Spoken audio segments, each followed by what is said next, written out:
Então vamos lá? Bom, eu tenho vídeo de toda a internet brasileira mais odiado pelos emissores de consórcio. Eu mostrei como funciona o sistema de consórcio, eu mostrei onde que eles ganham na taxa de administração, mostrei que o preço se reajusta a cada X período de tempo por um indicador financeiro, seja IGPM ou seja IPCA, transformando o consórcio numa das piores coisas do Brasil inteiro. Inclusive, o consórcio é tão ruim que se não fosse o Brasil, isso não existia. Nenhum outro banco central do planeta inteiro certificou esse negócio, achou que isso é aceitável, né? Ninguém deixou essa coisa operar. Só existe no Brasil, é uma coisa nossa, né? A gente não tinha. E aí, beleza. Começaram a me perguntar, então, mas muitas vezes o consórcio pode ser melhor do que o financiamento. Eu expliquei que na maioria dos casos, se você fizer as contas direitinho, você vai ver que não. Então é só você pegar uma pessoa que financiou um imóvel 10 anos lá atrás e pega alguém que tem um consórcio 10 anos atrás. Pega os dois e coloca quanto que essa pessoa gastou até o presente momento e coloca quanto que quem gastou lá do financiamento. O financiamento costuma ter um preço estático. Se você faz o modelo saque ali, ele tem um preço estático. Ele vai segurar o preço por todo o tempo, enquanto o consórcio está se reajustando. E aí, quando você vai olhar numa economia igual a nossa, que o dinheiro perde o valor a todo momento, que a inflação aumenta descontroladamente, a gente sempre vai chegar num ponto onde o consórcio, na maioria, sempre é uma palavra forte, mas na maioria dos casos, 90 e poucos % das vezes, você vai chegar num ponto que o consórcio não faz sentido nenhum. Daí os caras de consórcio começaram agora a dar dicas de investimento ali, você pega tanto, põe no investimento em CDB, rendendo 14% ao ano, existe mesmo. E aí você vai pegar ali, vai pegar e pagar a parcela do consórcio, você criou uma alavancagem financeira. O que ele não te explica é que a parcela do consórcio vai reajustar acima do dinheiro dos seus investimentos, e os investimentos, os juros compostos não vão conseguir acompanhar. Isso aí ninguém explica. A pessoa fala, no primeiro mês dá certo a conta. Eu quero ver dar certo é no 60, ou no 40, no 30, no 20, já não funciona mais, tá? Então agora a gente vai falar algumas verdades a respeito do financiamento e eu vou te dizer se ele funciona, para quem funciona, como ele pode funcionar. Antes de mais nada, você que é um sardinha raiz, você já deixou o like na confiança antes do vídeo começar, porque você confia na gente, você sabe que a informação é verdadeira. Se você não é um sardinha raiz ainda, você não me conhece ainda, eu exijo, faça as contas antes de se inscrever no canal, antes de acreditar naquilo que eu falo aqui. Então, se você não é um sardinha raiz, não precisa se inscrever, não precisa deixar like, não precisa nada. Só presta atenção no vídeo, no final do vídeo, se você vê que aquilo funcionou pra você, você vai lá e deixa o seu like e aí entra aqui pra se tornar um sardinha raiz também. Sabe que eu nunca falei meu nome aqui no canal? Meu nome é Raul Sena, pra você que não sabe. Sou eu, Raul Sena. Nunca falei. Outro dia eu reparei isso. Na verdade, devo ter falado umas 4 vezes na vida.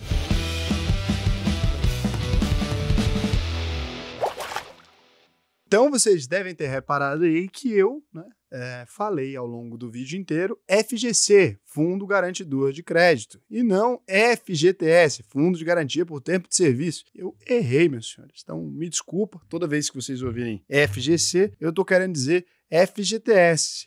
Eu não sei por que cargas d'água eu me equivoquei ao longo do vídeo inteiro. Perdão pelo vacilo, errei, fui moleque. Então o negócio é o seguinte, vamos começar aqui entendendo a estrutura de um financiamento. Então você vai pegar um dinheiro que não te pertence, né, e vai pagar ali normalmente 2 vezes o bem que você está comprando. Quase 2 vezes o bem. Quando é carro, você vai pagar um pouco menos de 2 vezes. Quando é casa, necessariamente você vai pagar pelo menos 2 vezes o preço ali, porque a taxa de juros vai funcionando ao longo do tempo. Quando que um financiamento se mostra uma coisa viável para você? Primeiro, se você trabalha fixo num lugar, tem um FGC, ele vai juntar ali. O FGC está rendendo 3% ao ano. Se você arrumou qualquer subterfúgio para usar esse dinheiro e você tem ele ali para dar uma entrada numa casa muitas vezes, cara, funciona legal. Por quê? Porque em vários casos você vai pagar ou o mesmo valor que você pagaria de aluguel ou quase o mesmo valor. Então, se você usou um FGTS que você tem acumulado ali e que gerou essa situação, de imediato faz sentido ou não faz? É claro que faz. Você usou um dinheiro que não é seu para comprar um bem que você já está gastando, você já está usufruindo. Você se muda pro imóvel imediatamente, aquele aluguel que ia ser desperdiçado, que vai para lugar nenhum, você vai usar para morar no imóvel. Não tem para onde não funcionar isso aí. Então,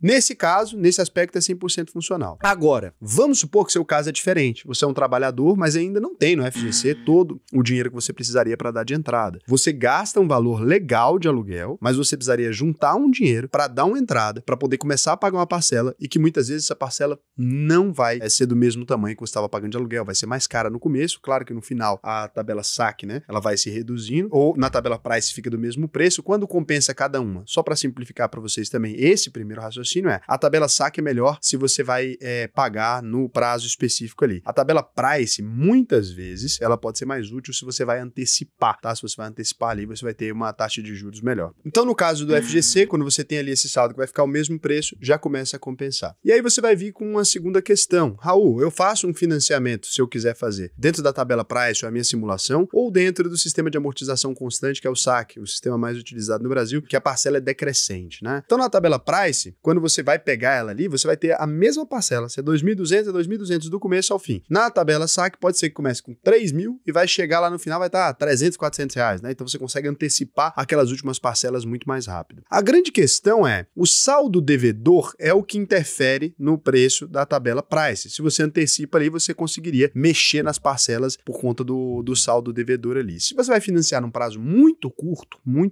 né? Pode fazer sentido você usar a tabela price. Tem que calcular direitinho para você ver como é que vai ficar o custo efetivo total ali no período final. Já a tabela saque, ela compensa mais para quando você não sabe se vai antecipar ou para quando você ali fez um financiamento que você não sabe se vai querer pagar ele o tempo todo. A única vantagem da tabela price mesmo vai ser para financiamento curto e as parcelas fixas ali muitas vezes acontecem para empresas que precisam fazer um fluxo de gerenciamento de caixa ou alguma coisa assim. Então, no geral, vai de saque que você tem menos chance de errar, aí você pode fazer essa antecipação. No caso, então, Raul, eu tô aqui com uma grana, eu posso investir ou eu posso fazer um financiamento de um imóvel. A primeira coisa que eu vou te dizer é, se você está numa idade que você é muito jovem, a primeira coisa é, não mexe com financiamento de imóvel. Não mexe com financiamento de imóvel, não funciona muito bem, não é uma vantagem você fazer isso, não vai mexer com isso. Por quê? Porque sua vida ainda vai mudar muito. Adquirir um imóvel nesse momento, você vai adquirir um passivo, você não vai poder mudar de casa, muitas vezes você vai querer não mudar de emprego para ficar morando perto daquele emprego que você estava, pode afetar a sua vida. Se você já tem um filho, já constituiu família e tudo, pode começar a fazer mais sentido. Por quê? Porque você não vai querer ficar mudando de casa todo ano, conversa com a sua família, vê se vocês já estão num ponto ali que você se sente confortável de ficar nesse lugar, a escola do menino tá perto, aquela coisa toda, é um lugar que dá para morar por muito tempo, você pode cogitar fazer o financiamento. E aí o que eu vou te recomendar é utilizar uma calculadora. Não é você ir lá e falar assim, aqui quando você buscar no Google a calculadora alugar ou financiar investidor sardinha, o primeiro link que vai aparecer é esse aqui. Você já vem aqui e fala o valor de compra que está esse imóvel no momento. Então a primeira coisa que você vai vir aqui e colocar, eu quero um imóvel que está 300 mil ou 350 mil, né? Se você tem um pouco mais de grana,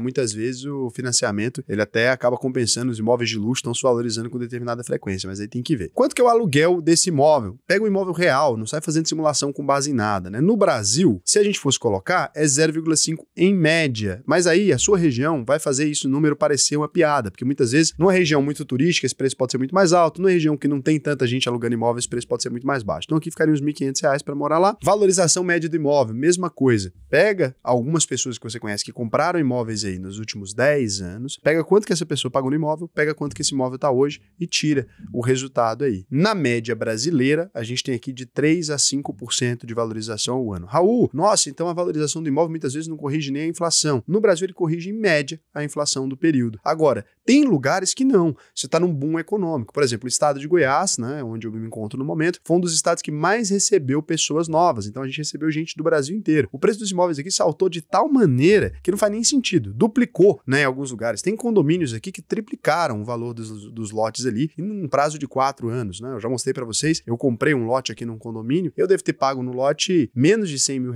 alguma coisa em torno disso, tá valendo 340 agora. Não faz nem sentido objetivo, né? Então tem que tomar cuidado para você não usar uma simulação que não diga respeito à sua região. E aí você vai colocar aqui o IGPM. A média até o ano de 2022 estava em 9,27, né, que é o índice de reajuste do aluguel, agora caiu, tá em torno de uns 9, né, que é o indicador pelo qual os aluguéis costumam se atualizar. Se na sua região é utilizado mais IPCA, ou se na sua região não atualiza pelo IGPM, ninguém aceita, tem interiores que ninguém aceita isso aqui, então você coloca aqui o valor da sua região. Aqui eu tenho que usar uma simulação meio genérica, porque eu tô falando com muita gente. E aí eu posso colocar aqui quanto de financiamento eu vou dar, né, quanto de financiamento eu vou fazer e quanto eu vou dar. Por que é legal isso aqui? Porque se você tem um FGC ali, o imóvel foi de 300 mil, mas vamos supor que você conseguiu pagar 20% dele só com o FGC, 60 já foi. Você vai financiar ali R$240 mil, por exemplo. Então eu vou financiar R$240 mil, a entrada eu já coloquei, não vou precisar dar nada aqui, então eu não vou dar entrada. Outro custo com financiamento eu ia colocar aqui, que eu vou ter isso aí pelo menos uns 20 mil que você vai ter ali. Prazo de financiamento, eu vou financiar em 360 meses, que é o padrão, né, 30 anos. A taxa de financiamento, meu CET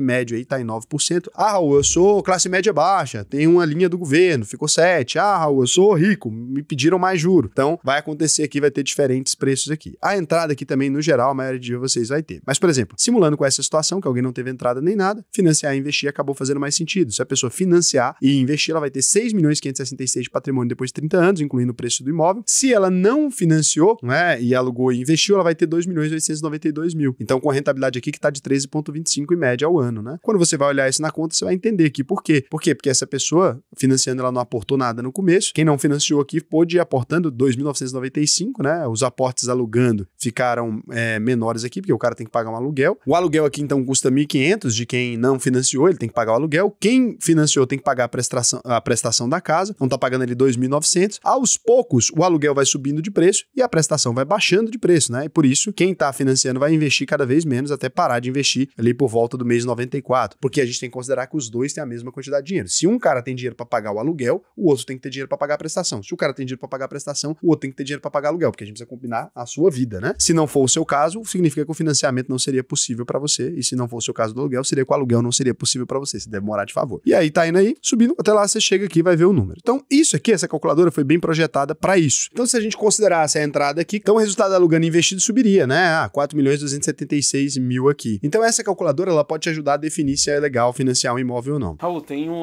eu já vi alguns gurus na internet vendendo financiamento como investimento. E aí a pessoa que tá alugando, a parcela que ela tá pagando, ele pega e paga a parcela do financiamento. Não sai de graça porque ele teve que dar entrada, né? Então, se ele desse entrada no imóvel ali, considerando as vezes que ele teve que deixar de pagar, da mesma forma, né? Então, é um investimento. Mas olha, vamos supor, o cara pega os 60 mil e deixa investido. Você tá falando num caso, por exemplo, o caso que você tá me contando aqui a parcela do aluguel do imóvel tá se pagando o imóvel. Não tá sobrando nada, por exemplo. Em alguns casos o cara até fala, você vai ter que completar só 100 e poucos reais. É verdade. Se manter alugado, se não tiver nenhuma crise nem nada. Da mesma forma, no investimento, rendendo aí 12,25 hoje, que é a Selic, esses 60 mil de investimento inicial, mais o valor mensal de zero, você não investir nada, né? Nem os 125 lá, se você investir 125 reais, que é o que às vezes os caras falam, ou 200, né? Que seja, você teria lá 218 mil reais. Aí só que você vai fazer isso por 30 anos. Então só esse dinheiro ali você teria 2.322.000 depois de 30 anos. Só investindo 60 mil, deixando a taxa de juros. Entendi.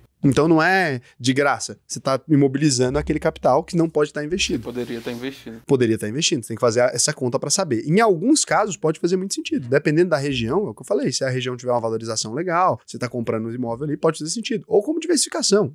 Eu quero financiar um imóvel para investir. Eu quero financiar uma construção. Eu tenho aqui 2 milhões, eu vou pegar ali e dar 700 mil aqui nesse financiamento, vou construir uma casa de alto padrão, que vale 5 milhões, vou vender ela daqui a pouco, vou ter que pagar uns 30 mil de parcela durante um tempo. Vale a pena. Só que é um modelo de alavancagem financeira. Você está empreendendo usando o seu dinheiro. Tem riscos muito mais altos do que o investimento de mercado financeiro. Funciona? Funciona. Só que tem que saber fazer e tem que fazer conta para ver se você está fazendo certinho. Não deixa de ser um investimento possível. Não dá para mentir aqui. Raul, quando vale a pena financiar um carro? Aqui agora a gente vai entrar na seara um pouco mais complicada. Então a questão é a seguinte, então para carro o modelo é um pouco mais complexo. Imagina a situação. Então vamos lá. Você tem que comprar um carro por quê? Você precisa desse carro para trabalhar e gerar receita? Se a receita que você vai gerar é mais do que a parcela do financiamento, funcionou. Caiu dentro do modelo de ganho. Se você não tivesse o carro, você não vai ganhar. Então, se você tem o carro e vai ganhar, funcionou. Agora, não. Eu quero trocar de carro por um carro melhor. Tá. Qual que é o benefício que você vai ter fazendo isso? Você tem uma receita, um ganho de receita ou tem um incremento de gasto?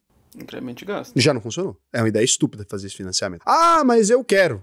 Beleza, pode fazer, mas é uma ideia estúpida, não faz sentido. Eu não tenho carro, tô gastando de Uber, ou de táxi, ou de ônibus, eu tô gastando mais do que eu gastaria na parcela do carro e eu tenho o dinheirinho da entrada. Beleza, pode fazer sentido. Não é financeiramente interessante. Você vai pagar uma taxa de juros elevada, só que você já tá pagando também ali para poder estar transitando. Só faz o cálculo incluindo gasolina, faz o cálculo incluindo IPVA, faz o cálculo incluindo seguro, faz o cálculo incluindo algum potencial acidente, pelo menos cria uma reserva ali para você não ter um problema, as manutenções, etc. Se você fez essa conta e ela funcionou, tô pagando um pouco R$100 mais caro, 120 mais caro, mas eu tenho determinado conforto que para mim faz sentido, fez sentido também. O financiamento não faz sentido só nesses casos, que você já tem o carro, você tá querendo só buscar um jeito de, eu quero ficar mais chique, mais elegante, ou inventando desculpa para si mesmo, eu sou advogado, meus clientes vão ver. Cara, pelo amor de Deus, pega a porcaria de um Uber, chega no lugar mais cedo, desce do carro um pouquinho mais longe, chega lá e conversa com a pessoa normal. Você precisa de um carro para fechar um negócio, é porque você é um profissional pra c...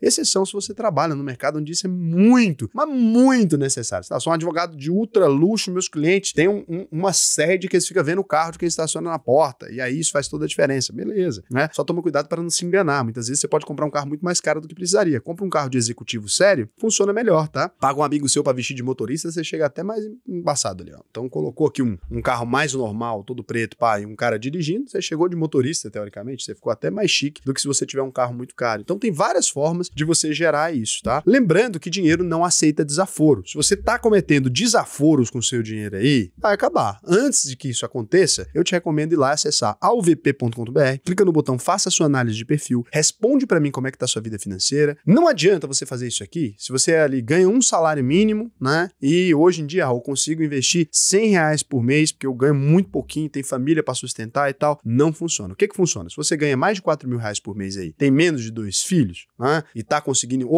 investir R$300, R$500 aí, já tá nesse patamar, eu consigo te ajudar automaticamente. Então, ganha ali uns 4 mil, não tô administrando bem o meu dinheiro, ou mais de 4 mil, ou ganho 10, 20, 30 mil, tô administrando mal, poderia ter mais dinheiro, não tô conseguindo investir, ou sou multimilionário, quero abrir uma holding lá fora, tudo isso a gente consegue ajudar. Da classe média acima, a AlvP funciona. Para a classe baixa não funciona muito bem, porque os custos envolvidos nisso não vão se pagar. A AlvP se paga para qualquer pessoa que é classe média. Só a taxa que a gente oferece, diferenciada da nossa própria plataforma, você vai ter rendimentos a mais, etc. Isso se paga muito rápido, 6, 8 meses. Acaba que a AlvP se paga para quem tem um patrimônio um pouco maior. Se você tem um patrimônio muito pequenininho, ela não se paga. E aí por isso eu escolho não vender para você ainda. Não significa que é um não para sempre. Nesse momento não faz sentido para você. Lá na frente, em toda sinceridade, você pode vir fazer. Raul, eu quero saber se a AlvP é para mim. Você pode vir aqui e contar. Clica aqui como é que tá a sua vida financeira, responde como é que tá a sua situação. Um especialista vai te atender, não é um processo robótico, um cara vai te chamar no WhatsApp, pode ficar tranquilo, que a gente tem acesso às suas respostas, não tem como do cara te dar um golpe, né? Porque aqui, você responde aqui, do que você não abriu? Papapá. Isso aqui, o cara que vai falar com você, ele tem acesso ao que você respondeu aqui. Se você memorizar uma resposta só sua, você tem como verificar se é daqui da gente. Tem muita gente que dá golpe no WhatsApp, como é que eu vou saber? Você colocou seu telefone aqui, a gente vai te chamar e o cara sabe as suas respostas. Então tem uma diferença de um golpista, né? Que nem escreve português direito, inclusive, cheio de golpista aqui no canal, que faz isso. Então a gente te chama no WhatsApp, mas só se você preenche esse formulário. Se você não preencheu esse formulário, não sai te mandando comentário aqui, falando assim pra você, olha, meu WhatsApp, o número da pessoa tá no nome, no lugar do nome. Olha, presta atenção, gente. Quando eu respondo um comentário aqui, tem um verificado escrito em cima, investidor Sardinha Raul Sena, um verificado escrito em cima. Tem meu nome, não tem um número de telefone aleatório. Tem meu nome no lugar do nome. Presta atenção nisso aí. Então, preencheu aqui, eu já vou te ajudar. Lembrando, não funcionou a AlvP pra você, entrou na AlvP e tal, não funcionou, eu devolvo 100% do seu dinheiro. É compromisso que eu tenho com todo brasileiro aqui. Eu confio em você primeiro. E tá lá no Reclame Aqui, 0 reclamações, mais de 3 anos registrado aqui, ó, verificadinho. A gente responde por todos os nossos atos publicamente. Inclusive, recomendo sempre, falo pra vocês aqui em tom de piada, mas é sério, busco o nome dos meus concorrentes, não tem ninguém com a imagem tão ilibada quanto a gente tem na AlvP. Não é falar por falar, não. É fato. E mais de 13 mil alunos já, né?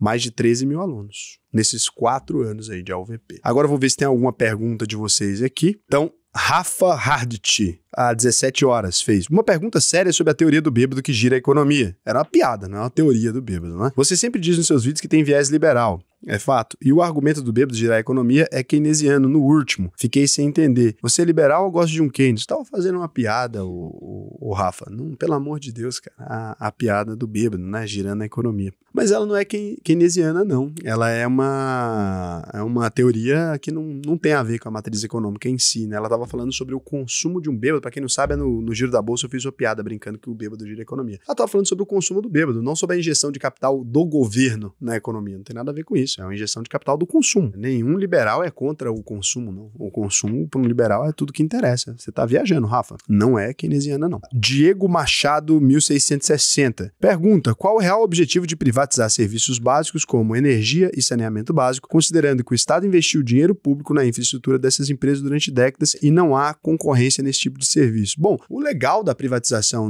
nesses serviços específicos seria se passasse a ter uma concorrência, né? Não tendo uma concorrência não é legal. Mandar um monopólio para dentro de uma empresa privada eu não acho das melhores situações, não. Eu acho que quando a gente privatiza energia, o saneamento, etc., o legal seria a gente se abrir para a concorrência, com certeza. Acontece que quando a gente está falando de uma privatização de alguma instituição, a gente está falando normalmente de um ganho de eficiência, de uma melhoria em diversos indicadores que são observáveis pelo mercado, né? Se você não for muito bitolado e gostar de falar que o Estado é eficiente, porque é mentira, né? A gente consegue perceber que o Estado ele é a matriz das ineficiências, você consegue entender alguns benefícios. Agora eu concordo com você. Não acho que o monopólio seja o caminho ideal. Na verdade, nenhum liberal acha que o monopólio seja um caminho ideal. Mas quem garante o monopólio, muitas vezes, são as agências reguladoras, né? Eu não posso abrir uma empresa de prestação de fornecimento de energia elétrica do nada. Eu não posso ir aqui e abrir, nem passar um trilho de ferro dentro da minha própria propriedade, né? Tem leis no Brasil que não permitem que esse tipo de coisa aconteça. Eu não posso construir uma estrada. Então não é que o Estado ele investiu na infraestrutura sozinho, é que ninguém pode investir. Ele não permite que você invista. O Sidney Oliveira, 96, há um dia diz, pergunta, ao realizar esse tipo de rebalanceamento rebalanceamento de carteira, não corremos risco de prejudicar boas ações em ascensão em favor de ações com desempenho inferior que estão em declínio? Não. A grande questão é, se você faz uma boa avaliação dos seus ativos, investe em empresas com lucros consistentes, etc., essas empresas estão dentro da faixa de interesse. Agora, se a empresa perdeu os fundamentos dela, o correto seria você mandar ela para a quarentena. Então, a empresa entrou numa recuperação judicial, alguma coisa, eu vou ficar comprando mais e mais e mais? É claro que não, né? Você vai ter um limite de exposição que você definiu naquilo. A perda dos indicadores, o diagrama só funciona com rebalanceamento, né? O diagrama de Cerrado que eu mostrei no vídeo, recessão técnica que está acontecendo, pode ver aqui também, ele só funciona se você usar ele por inteiro. Se você pegar só um trecho disso e tentar copiar e não fazer igual o que eu ensinei, você vai fazer besteira. A análise das ações é muito importante. A análise das ações é o processo mais importante. É a mesma coisa que você falar assim, olha, se eu investir no meu filho que tá na faculdade ali, tá dando mais certo, eu não tô correndo o risco de deixar o mais novinho sem recursos, você investir tudo num só assim, né? Se você for diversificando bonitinho e no momento que cada um precisar das demandas, você pode ter um equilíbrio entre eles, né? Então, é isso. Beijo pra vocês e até o próximo vídeo.